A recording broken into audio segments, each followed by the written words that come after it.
Welcome to Morgan Minutes with me, Shauna McAvoy, Associate Director of Morgan Consulting, specialising in finance, HR and operations recruitment. Good morning and welcome to this week's episode of Morgan Minutes. Today I'm very lucky to be joined by Sonja Hood, who is the CEO of Community Hubs Australia. Sonja has over 20 years experience in health, research and community sector as globally actually. So I'm very honoured to have her join us today. Good morning, Sonja, how are you? Yeah, very well, thank you. How are you? I'm well, thank you. Very well. The sun's shining in Sydney for a change. It's been raining non-stop, so it's great. Yeah, how lovely. Yeah, and you're coming out of lockdown a little bit, hopefully. So I hope everyone's good and keeps it on track. Everyone is good, and we are coming out of lockdown. And I think with lockdown, there are only things we actually have to talk about are what we ate last night, what the weather's like, what we watched on Netflix. So, yeah. It will be nice. So Sonja, can you tell us a little bit about your role as CEO and also the organisation and what it does for the community? Sure. So Community Hubs Australia came out of a problem that some school principals actually found in inner Melbourne about 15 years ago now, which was the phenomena of children from non-English speaking backgrounds turning up for their first day of school, having had no contact with services prior. So no maternal child health, no hearing checks, no speech checks, no playgroup, none of the stuff that nice middle class mums like me take all of our children to. Yeah.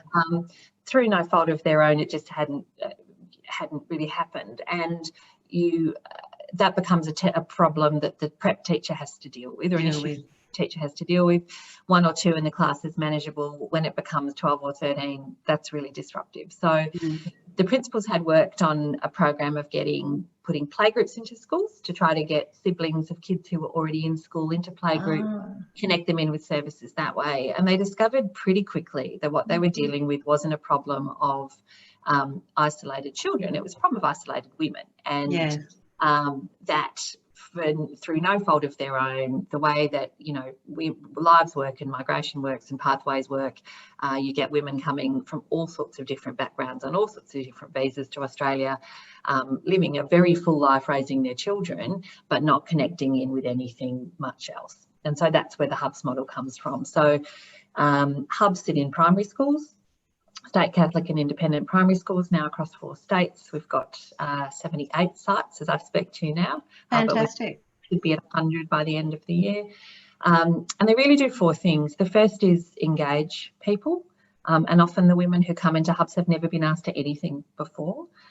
The second is that early childhood space. That's really important to us. So in the 0 through 4s, playgroups are bread and butter, but making sure that kids are connected into whatever the services are in that community, and they're different everywhere in Australia. The third is literacy, and for children that's literacy in their own language, but for mums it's unashamedly English. And you can make a great contribution to Australia without English, and these are some of the most extraordinary women I've ever met. Raising children in a country where you don't speak the language is something else. But a lot of them have missed out on the chance to learn, and we want to support their learning. And the fourth one is pathways. So it might be volunteering, it might be skill training, and it might be jobs. This year, Hubs have helped 270 women find a job, which against the backdrop of the pandemic is fabulous. But it's all through connecting into local communities. Is it? Yeah. Yeah. Oh, that's amazing. So it's in country areas as well as suburban metropolitan? Yes, so regionally we are in Wollongong and Shepparton and Geelong, and we're about to expand into Rockhampton and Townsville. We are across Adelaide and Outer Adelaide, Brisbane, so Brisbane, Ipswich and Logan, out through the west of Sydney, and then the Melbourne suburbs and out through the north and the southeast. So all the places that you would expect. Yeah, oh, fabulous. So connection's so important in our community, and we've seen it ourselves that human connection during COVID has affected a lot of people's mental health. So I'd love to hear how your organisation has grown and strengthened communities. I know you've told me a couple of stories, and I've seen on your website about how, even with the employment that you just talked about, but how it's strengthened communities and schools and, in people's homes. Yeah. You're absolutely right. So the power of connection is so critical and so easy to get wrong and so easy to fix. So, it staggers me that we take it for granted quite as much as we do. Hubs don't create new services on the whole. Hubs connect existing services with people who need them and aren't using them. So it's not rocket science. It's again, people like me make whole lifetimes worth of friends at the school gate, but you need to know how to talk to people at the school gate, and those are the bits of knowledge that then help you in everything that happens after that. We all know that most of us will find our next job through someone we know. That's someone right. will help you. What a hub leader does is help you sit down and sort your CV out and practice interview skills. If you don't have someone else in your life to do that, where do you learn those kinds of things? That's right. And there's no history in the generations either, because it's so different.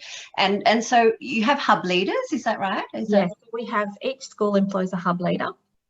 We have a network of 80 hub leaders out across the country.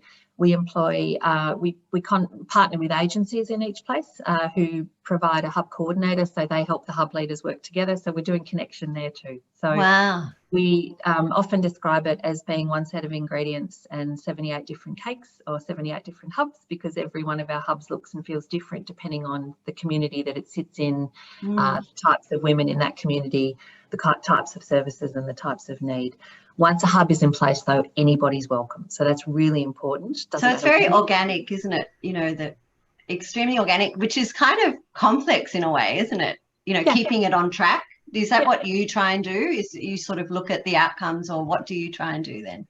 My job is to make the money work. I often think my job actually is almost to protect the network from the demands of funders or government, to allow them to continue to be organic, to do the things they need to do on the ground. We put a lot of time into picking the right school, the right principal, and helping them put the right hub leader in place. You get those things right and you get out of the way, and on the whole it works. It works. We have really amazing across the network. We have high uptake. And it's about getting those things right. Early on in my job, I went to visit a hub in Queensland, and the principal said to me, the hub leader's really nervous about meeting you because her numbers have dropped. And I didn't actually even know we collected numbers at that point. I was so early in the job, and I said, all right. And the principal said, just ask her why the numbers have dropped. So I went to see this hub leader and I said, what's happened with your numbers? She said, well, every Tuesday I've had this group of women coming, and they've come for a cup of tea every Tuesday, which is a common activity across the hubs, cup of tea. Good engagement opportunity.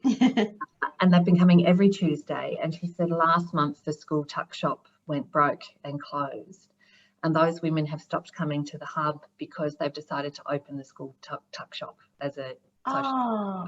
That is phenomenal and fabulous.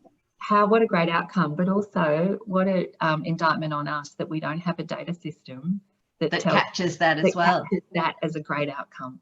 So fabulous. A lot of storytelling, a lot of sharing of stories. Yeah, I love that. And I think you had a story which you told me about some African migrants or immigrants or refugees that came out here and have created a really lovely way of supporting each other. Yeah, they do. So this is a group of mums in Melbourne, and they have a sort of shared bank. So they all put a certain amount of money in each week, and every 10 weeks it's your turn to get the money. It helps pay the bills or the one-offs or the stuff that we don't always prepare for.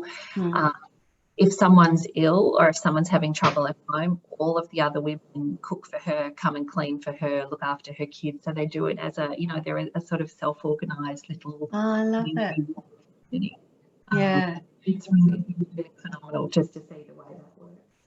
Yeah, that's wonderful, because there'd be so many different incidental costs that they wouldn't even think about coming from an African tribal sort of culture that in Australia we take for granted, like new school shoes, books every week, I don't know, there are so many things we have that they wouldn't even think about, I would imagine, that probably aren't that important but keep their children feeling engaged and part of the team at school, I guess.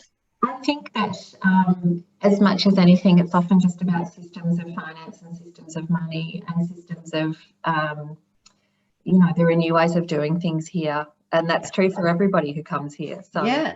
Absolutely. Yeah. I know when my children went to school in the US, it was, I think they thought I came from Austria rather than Australia, firstly. And secondly, some of the words I used were completely inappropriate, like boot and rubber and all those sorts of things. So I can only imagine, someone who can't speak English, supposed English, feels, And just little things like in one of our hubs, the hub leader reads the school newsletter out loud every week. People can come for a cup of tea and she reads the newsletter out loud. It does. I love that. Yeah, for people who can't read English, they can hear the newsletter, and if there are other people around who speak their language, they can have it translated, so that's great. But the second is they can have conversations about things like what is knit checking and what is a over and what does bring a plate mean and what's a sports afternoon. And these terms that we use that we, again, for everybody who has children, there is this giant assumed set of knowledge that goes with having children, that actually if you come from somewhere else, and people watching this who may have come to Australia as English speakers will know how different the things we do here are compared with right. So it's about how do you get those things right. I love that. And the other thing is also, flip side, is that those schools and communities must learn a lot from these people who have come new to Australia and what they do and the lovely things they can bring to add value to everyone in the school community.